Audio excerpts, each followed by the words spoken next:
అంగరంగ వైభవంగా స్వామివారి నిత్య కళ్యాణ సింహాచలం.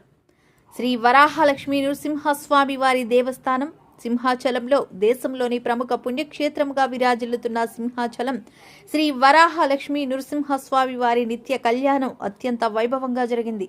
ఆర్జిత సేవల్లో భాగంగా అర్చక స్వాములు ఉత్సవమూర్తి గోవిందరాజస్వామిని ఉభయ దేవుళ్లతో మండపంలో అధిష్ఠింపజేశారు. నిత్య కళ్యాణంలో పాల్గొన్న భక్తులు గోత్రనామాలతో సంకల్పం చెప్పి పంచరాత్ర గామశాస్త్రం విధానంలో విశ్వక్సేనారాధన పుణ్యహవచానాలతో కార్యక్రమానికి శ్రీకారం చుట్టారు.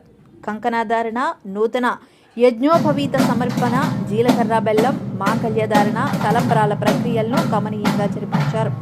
మంత్రపుష్పం, మంగళ శాసనాల తర్వాత భక్తులకు వేదాశీర్వచనాలు, శేషవస్త్రాలు, స్వామివారి ప్రసాదాలను అందజేశారు.